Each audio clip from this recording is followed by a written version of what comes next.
Mi peut toi c'est vrai que le quoi bien peu un coup filmé wa. C'est vrai que quoi bien peu un coup filmé le YouTube peut à tomber. Le bi quoi bien peu un coup filmé bi quoi bien peu feu wa bi charger me voir. Bi là aimer. Bi là commenter. Mi partager. Et quand va le feu le voir. Allah boa subscribe à le googloni. Et wa aimer. Wa s'abonner. À s'abonner. Wa s'abonner bi wa. Là me rebe s'abonner yo a nyeba o jengo me bon pokpon ten ne me va ma désabonner. Là tu s'abonner. Nya ba t'abonner. Abale ke oglome na ba na mare kpo mia po mu le YouTube kaka kpofo kwa. Jagbagba na like. Na comment. Yes. Na subscribe. Yawa. E na kwa si pe de mitete. Ye ma yere na share na ma share ma.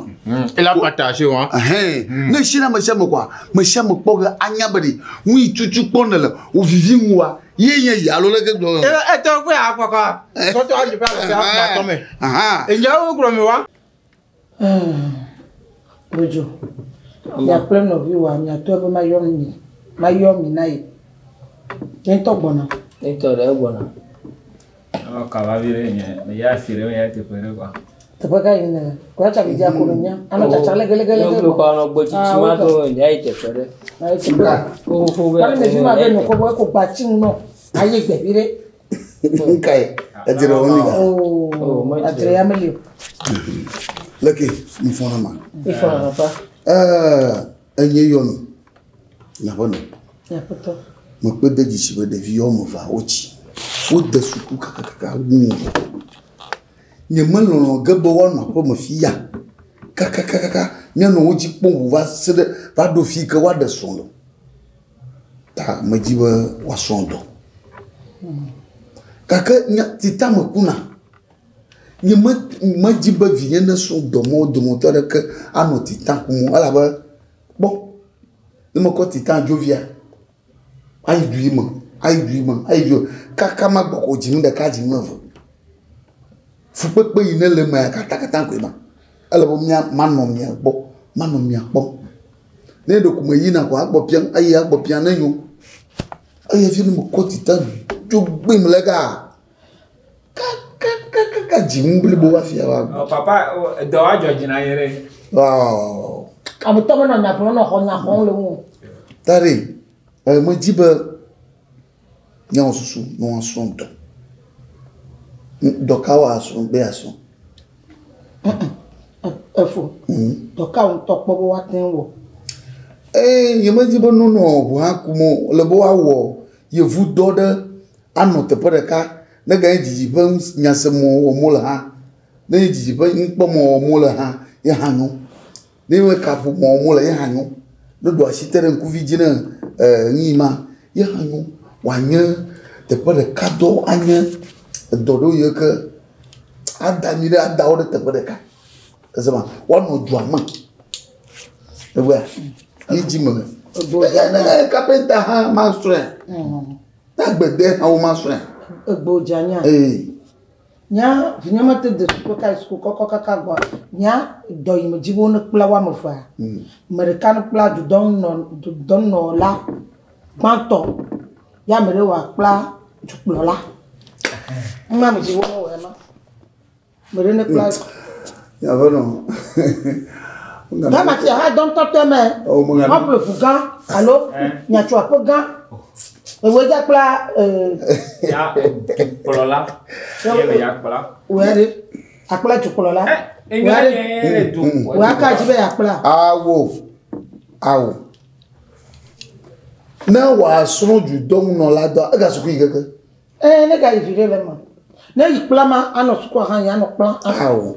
Do ma yi. Mani do ko kpla na ya la. Usuna enyana va wo na. Na de school keke deka kaka wa vai do ma wo pe amadina terati wa yara va egboji. Oh. Malo ko kpla na ha bele yo kpla kaka ko ona da te di gba. Mo ni ne ma ko. Ele ba amadina tera hati wa na. Da ko to ka wa jibe ya. Papa na mama ko papa ya ma ya kpla toji do. Yesu Kristo ya de to. Toji. Toji ya ha lo kpla ni ha. Anu ka on. Mana toji me. Mana no mami atakon. Ei, devi agora, mas. Ama goto jame ya ha. Enya fifi ya kulomola. E ko nya ko de fi problema. Cho, apa do amanwa. Ado ni cho. Avec toi, il faut donc qu'on le doit. Alors, ma meli me be ya no. Bon, tu dis là. Cho, waka. Il y a un viol là, il y a plaque todi, il y a nos mamio attaque bon. Mamio attaque le tour beau ponia. Cho, où connaît? Devi avec défi. Alors, notre ngopiji ni aja lemo. Cho, papa, maman, manyo. Ni to jare, mamio atama pour le fuma. Wapo, o le fuma o la pomo. O draro na ni o de tugbe o bien. Amu wa glone, nyam ya kula toji idolo. Mano mami atakon, ano ababa be no. Kita kwa na glomo mami atava no nyeji mo nyepogo nka. Ne de ami o grofia. Merci. Don't worry. Mabu ta mo jo nyenji. Ebi akwa peto igboja kula toji idola akwa peto aba. Ore na mke kuma no chimu. Garu mo duna go to chiamo. Be kawo do kula apoto wa. Apoto idona go to chiama. Papa. Akpolola do ale bebere na. Amere do akpolo fia enyorenye. Mo je soro. O mi akpoto pali do ere. Oh, no jo. Ya ne meje na akpolo do yo, meje na be kpolo angoga be tumo be na be kpolo. Ama manya gbalo wa kotuka. Anyo masi. Ma fi chupi akpa. Awo masi. Yemi hey. Mata mo yo mi lo mi aye buta mo chunji. Papa nya mo ja kwa toji mi. Na no mami o takpon. Olo ti na do strong. Ni adola. O ti na po yi ono Enyo. strong. Angara chimo. Kuno fun tam. Yo kore. Na ko mu yo ko ne ko na ko nya ji won ko yi. O ma tehle ko fati. Oh yi. Ko fachi na. Yo ko ku ne. Mo fu o fu a. Ade wa. Toji bu ato. Ko daki konke. Ni pregano. Subu epo. Ni jigano. Ara Ko ji ya na na ma. Oro nkuso eto are bobi. Na bono. Ya poto. Ni ma blonde via la via. Ma jima kono. Aya hato ma jima kono. Ayi yoba yo ason do yo ti via kwa ni to mo de do mo. Fi ma da oro wa wo do ma jiga. Jo. Dai ma. Enyo. Fajinde dana ma duna otre ma ko mi na ma de le lo mo fi file. Sia. Nya ba ka voi. Akabwa. Na mo yikwa. Sia.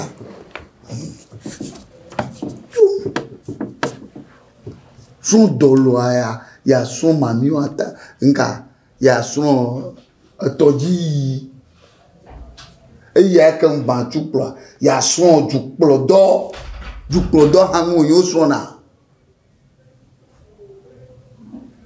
Madigbo mayanga wa maji wa abale mo glume na le vieillard echi ama awuskun wa owuchichi na usu to nkakaviro Nyo dudu kwa kwa majibere nyo dudu kwa ya wungwa mapoilo mo ave wu suku koko nga fima ya voa fia mila jijina mapa ya actuellement adaba kakaba nya bola keke beganji fia papa promis lo amela zuzu cham fi gaga senga se jo mo fia na mako zuzu wana sia zuzu eli jingoma de ya chika ja bore ina mane chi haja jaga ukuna go akodi ya tawa maka chijo mo proga ilo mo manji te padere lo mari timnya katanya fa amano bo ilo lo sia papa obe anti te perere lo me donc tu allais te faire placer le loi. Tu peux la signer. Allez, ma dit ça fait ma donner mille. Blond mal. Tu peux là. Là ma avia. Ni na ma dege. Ni da ma ti ta via quoi. Pang ma mi gajo. E mi ame. Ava ile waka. envahi le Burkina, a envahi le Sierra Leone, ayi Ghana, envahi Nigeria.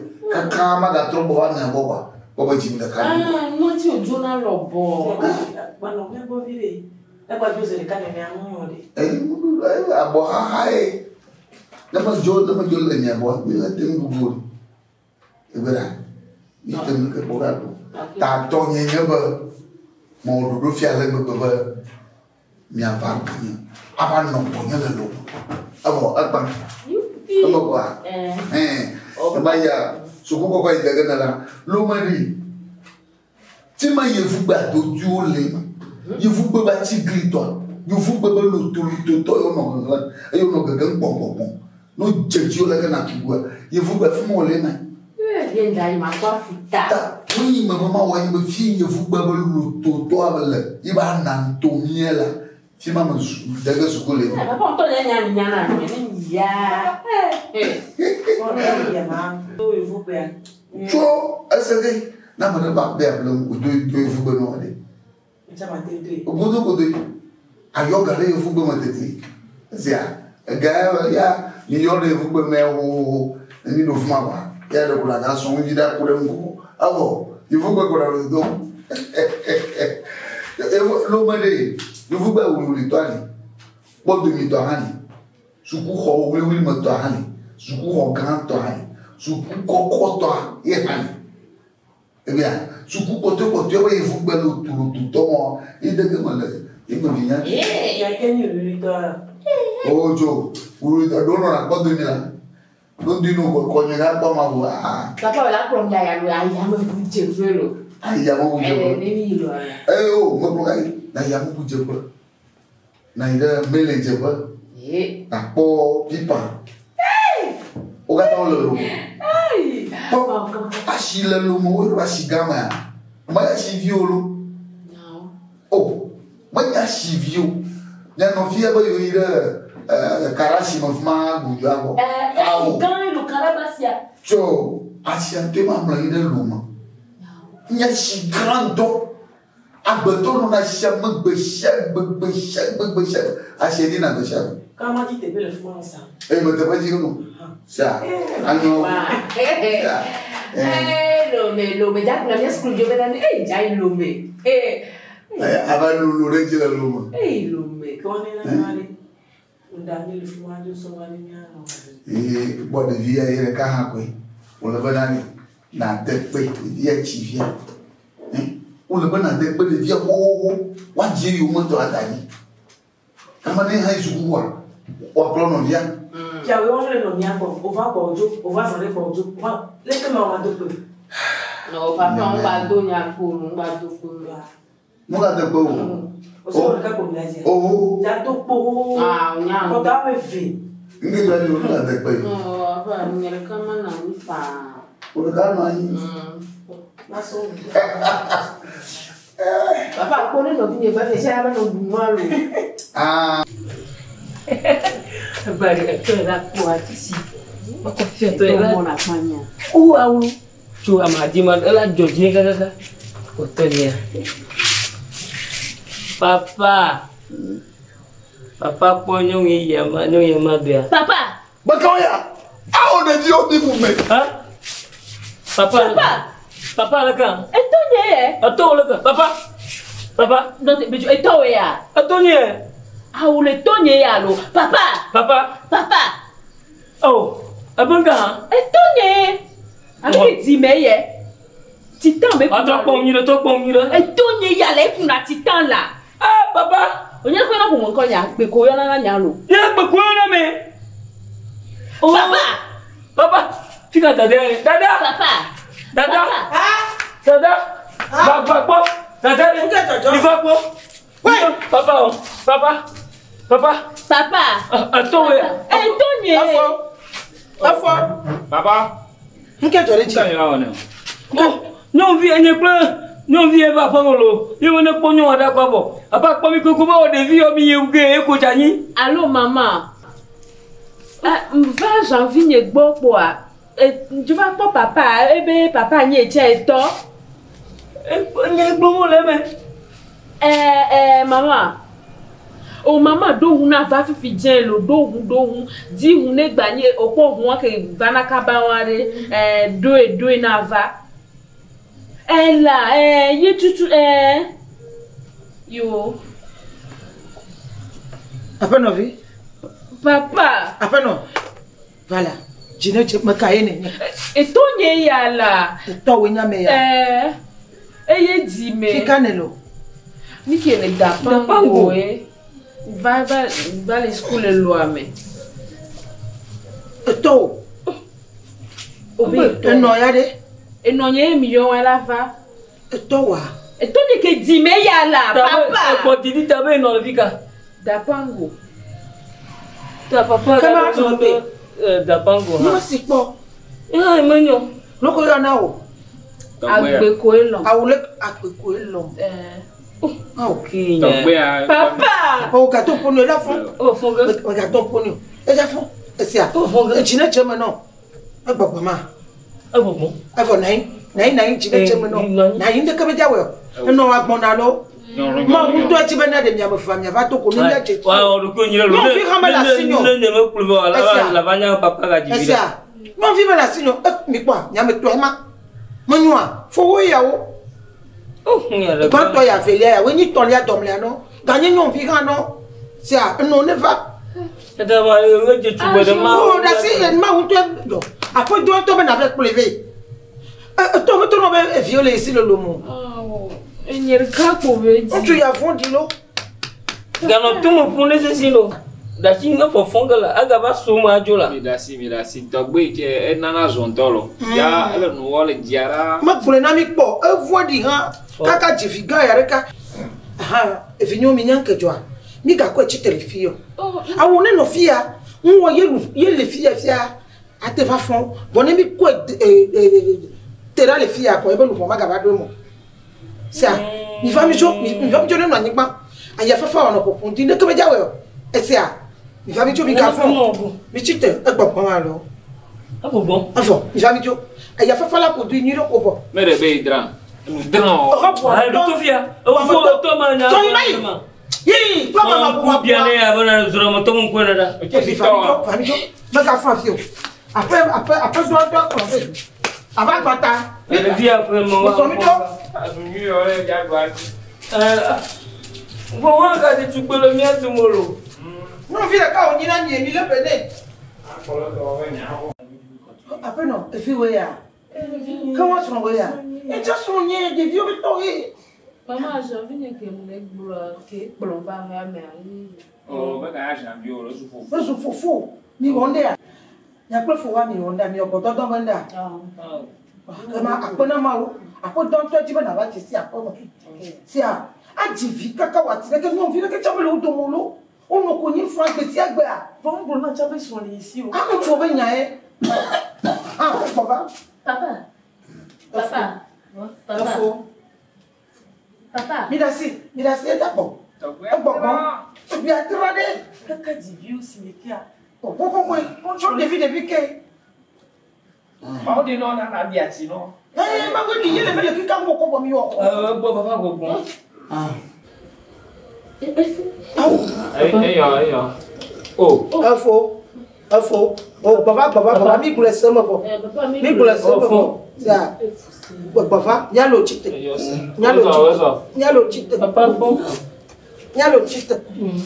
Nyalo chita ko lo gbobu ko bi. Agbo a. Eyi kule. Papa. Achike choa. Nkiwo. Papa. Bonjour. Non, papa, amiga. Ouais, toi. Mon ouais. Ah, mo. Bonjour, no we ma gbe. Ah, papa ga jo mo papa mo. No ko mama we ma. Info makai Obe dia ti no ra. Bonjour. Nyama no view ya. Papa ni mo nyore. Bon view e. Papa. Dadia makai onye. Ji na ma no bo. Chite de blave ko ti va o mi me ne ti ko. Papa mo kule na muri. Bonjour mon gars. Bon view e. Papa ko mama da. Sura na. Kochia.